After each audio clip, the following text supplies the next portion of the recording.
आज का ये वीडियो आपका उत्तर प्रदेश पुलिस भर्ती 2018 में आपका 18 जून को जो सेकंड शिफ्ट में पेपर कराया गया तो उसमें जो हिंदी का प्रश्न पत्र है वो प्रश्न पत्र लेकर आया हूँ सटीक उत्तर के साथ। बता दें आपको, मैंने आपको पहले ही बताया है कि जितना महत्व रखता है सिलेबस को कंप्लीट करना या जितना महत्व रखता है प्रैक्टिस सेट करना उतना ही महत्व रखता है प्रीवियस ईयर के क्वेश्चन सेट को सॉल्व करना। तो ये आज का जो वीडियो आपका है हिंदी का, ये आपके लिए काफ़ी ज़्यादा महत्वपूर्ण साबित होगा। तो चलिए देख लेते हैं प्रश्नों को जो आपका पूछा गया था। पहला प्रश्न पूछा गया था, मुदित मनोहर मानस देखा पंक्ति में अलंकार की बात करें तो यहाँ पर देखिए म वर्णों की आवृत्ति बार बार हुई है, तो ऑप्शन नंबर आपका दूसरा राइट हो जाएगा, अनुप्रास अलंकार। अगला प्रश्न, वीर रस का स्थायी भाव, तो वीर रस का स्थायी भाव होता है उत्साह, ऑप्शन नंबर आपका चौथा राइट हो जाएगा। रति किसका श्रृंगार का आपको पता है, शोक का करुण होता है, और रौद्र किसका है, क्रोध का, ऑप्शन नंबर आपका इसमें चौथा राइट है। अगला प्रश्न पूछा गया, दामिनी दमक रही घन माही खस के प्रति जथा स्थिर नाहि, इस पंक्ति में कौन सा छंद है। तो छंद की अगर बात करें तो इसमें चौपाई छंद है, 16-16 मात्राएं होती है चौपाई में, आपको ध्यान देना प्रत्येक चरण में, ऑप्शन नंबर तीसरा आपका राइट है। अगला प्रश्न आपका, निम्नलिखित में भाववाच्य का उदाहरण कौन सा है। भाववाच्य के उदाहरण की अगर बात करें इसमें आपका शीला से खाया नहीं जाता। अगर जहाँ पे ट्रिक मैं आपको बता दूं, अगर नकारात्मक आ गया इस ढंग से लिखा वाक्य तो आपका भाववाच्य का ही होगा, ऑप्शन नंबर चौथा इसमें राइट हो जाएगा, ध्यान दीजिएगा इस तरीके को। अगला प्रश्न, नेताजी ने कहा था तुम मुझे खून दो मैं तुम्हें आज़ादी दूंगा, इसमें इस लाइन में जो चिन्ह का प्रयोग किया गया आपको बतलाना कौन सा चिन्ह है। तो इसमें उद्धरण चिन्ह, ऑप्शन नंबर तीसरा आपका राइट है। अगला प्रश्न, वह काम नहीं करता वाक्य में अव्यय बतलाना था, तो आपका ऑप्शन नंबर तीसरा राइट है। अगला प्रश्न आपका, मुख्य में से कौन से शब्द में री की मात्रा का प्रयोग हुआ है। तो यहाँ पर अगर आप ध्यान से देखेंगे दृष्टि, यही आपका राइट आंसर, ऑप्शन नंबर चौथा हो जाएगा। अगला प्रश्न आपका है, स का उच्चारण स्थान बतलाना आपको, तालु होता है, ऑप्शन नंबर दूसरा राइट है। अगला प्रश्न आपका, कौन से शब्द में र व्यंजन नहीं है।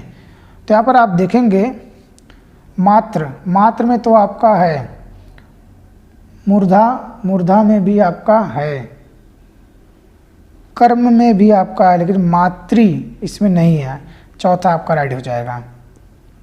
अगला प्रश्न, संज्ञा का भेद नहीं होता, तो व्यक्ति जात भाव होता, निज नहीं होता, निजवाचक सर्वनाम होता, ऑप्शन नंबर तीसरा आपका राइट हो जाएगा। अगला प्रश्न आपका, निम्नलिखित में से कौन सा शब्द पुल्लिंग है। तो पुल्लिंग शब्द की अगर बात करें तो इसमें आपका वचन आपका पुल्लिंग है, बाकी तीनों आपका स्त्रीलिंग, ऑप्शन नंबर पहला आपका राइट है। अगला प्रश्न, सदा ही वह बहुवचन में प्रयोग होने वाला शब्द कौन सा है। तो दर्शन, ऑप्शन नंबर तीसरा आपका राइट है। अगला प्रश्न है, हरिमोहन अपनी बहन को पुस्तक देता है, तो इसमें आपको रेखांकित पद में कारक बतलाना था, बहन को पुस्तक देता में कारक की अगर बात करें तो इसमें आपका संप्रदान कारक हो जाएगा, ऑप्शन नंबर दूसरा आपका राइट है। अगला प्रश्न, क्या आप भी घर जाएंगे वाक्य में रेखांकित पद क्या आप आपका जो है सर्वनाम है, ऑप्शन नंबर तीसरा आपका राइट है। अगला प्रश्न है, वह बहुत धार्मिक व्यक्ति, रेखांकित पद आपको बतलाना था, धार्मिक क्या है। तो धार्मिक आपका ये विशेषण है, ऑप्शन नंबर चौथा आपका राइट है। अगला प्रश्न, निम्नलिखित में से तद्भव शब्द आपको छांटना था। तद्भव मतलब संस्कृत का बिगड़ा हुआ रूप जो हमारे कल की बोलचाल भाषा में प्रयोग कर रहे हैं, तो आपका कपूर यही आपका तद्भव, ऑप्शन नंबर पहला आपका राइट है। अगला प्रश्न, सब कुछ जानने वाले के लिए एक शब्द क्या होगा। तो इसके लिए एक शब्द का प्रयोग है सर्वज्ञ, ऑप्शन नंबर दूसरा आपका राइट है। अगला प्रश्न, उत्थान शब्द का विलोम क्या होता है। उत्थान का विलोम होता है पतन, ऑप्शन नंबर आपका जो पहला हुआ राइट है। अगला प्रश्न आपका, देवता शब्द का पर्यायवाची शब्द नहीं है, तो देवता का पर्यायवाची सुधाकर नहीं है, ऑप्शन नंबर चौथा आपका राइट है। अगला प्रश्न आपका, सही अर्थ वाला शब्द युग्म नहीं है। सही अर्थ युग्म वाला शब्द अगर बात करें तो अली जो लिखा है यही आपका गलत हो जाएगा, क्योंकि एक इस अली का अर्थ होता है भौरा और जो दूसरा अली है उसका अर्थ सखी होता है, तो भौरा सखी लिखा होता है तब ये युग्म सही होता, इसलिए ये युग्म आपका गलत है और यही आपका राइट आंसर हो जाएगा। अगला प्रश्न, पत्र शब्द का अर्थ नहीं होता, तो पत्र का अर्थ नहीं होता जो आपका पंख नहीं होता, ऑप्शन नंबर दूसरा वह राइट है।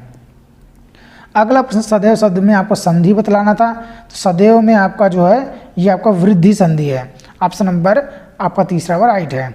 अगला प्रश्न, प्रत्येक शब्द में उपसर्ग बतलाना था, तो प्रति उपसर्ग ऑप्शन नंबर आपका दूसरा वह राइट है। अगला प्रश्न पूछा गया था, वैज्ञानिक शब्द में प्रत्यय लगा है, कौन सा प्रत्यय लगा। तो इक प्रत्यय, ऑप्शन नंबर आपका दूसरा वह राइट है। अगला प्रश्न, बहुत दिनों बाद दिखना अर्थ के लिए मुहावरा क्या होगा। तो कहते हैं ना ईद का चाँद होना, ऑप्शन नंबर तीसरा वह राइट है। अगला प्रश्न आपका, धोबी का कुत्ता घर का न घाट का, इसके लिए एक शब्द क्या होगा। तो उत्तर हो जाएगा कहीं ठौर ठिकाना न होना, ऑप्शन नंबर चौथा आपका राइट है।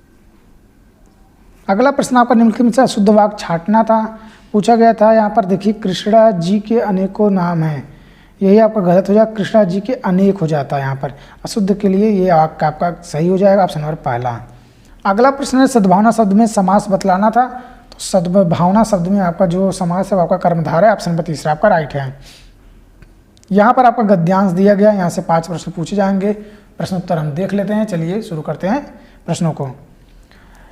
प्रश्न पूछा गया गद्यांश से लेकर कि बच्चे का कमीज हिलाना व्यक्त करता है बच्चे की, तो सूझबूझ आपका ऑप्शन नंबर पहला राइट हो जाएगा। अगला प्रश्न जो गद्यांश से पूछा गया रेल ड्राइवर को क्रोध क्यों आया, तो इसका उत्तर होगा बच्चे की जिंदगी का सवाल था, इसीलिए ऑप्शन नंबर जो आपका दूसरा वा राइट है। अगला प्रश्न टूटी पटरी को देखकर ड्राइवर के मन में बच्चे के प्रति आया होगा, तो इसका अगर बात करें तो शाबाशी देने का भाव, ऑप्शन नंबर तीसरा व राइट है। अगला प्रश्न आपका जो पूछा गया गद्यांश से लोगों की जान बचाने का कार्य बच्चे के किस गुण को प्रकट करता है, तो ये करता है आपका उत्साह का, ऑप्शन नंबर तीसरा व राइट है। अगला प्रश्न बच्चे ने घड़ी क्यों देखी, क्योंकि रेल के आने का समय हो रहा था, ऑप्शन नंबर आपका दूसरा व राइट हो जाएगा। गद्यांश से प्रश्न कंप्लीट हो गए हैं, आइए देख लेते हैं प्रश्नों को। गोदान किसकी रचना है, सिंपल सा प्रश्न, प्रेमचंद जी की, ऑप्शन नंबर पहला आपका राइट है। अगला प्रश्न पूछा गया महादेवी वर्मा को ज्ञानपीठ पुरस्कार किस कृति पर मिला था, तो उत्तर आपका होगा यामा, ऑप्शन नंबर तीसरा आपका राइट है। अगला प्रश्न आपका अज्ञे जी को किस कृति पर ज्ञानपीठ पुरस्कार मिला था, तो उत्तर आपका होगा कितनी नावों में कितनी बार, ऑप्शन नंबर चौथा आपका राइट है। अगला और अंतिम प्रश्न आपका है उर्वशी का रचनाकार कौन है, तो उत्तर आपका होगा रामधारी सिंह दिनकर, ऑप्शन नंबर दूसरा व राइट है। तो ये रहा आपका उत्तर प्रदेश पुलिस भर्ती 2018 में 18 जून को सेकंड शिफ्ट में जो पेपर कराया गया था, उसमें जो हिंदी का प्रश्न था वह 55 सटीक उत्तर के साथ। चैनल से जुड़े रहने के लिए अपडेट तक, जय हिंद।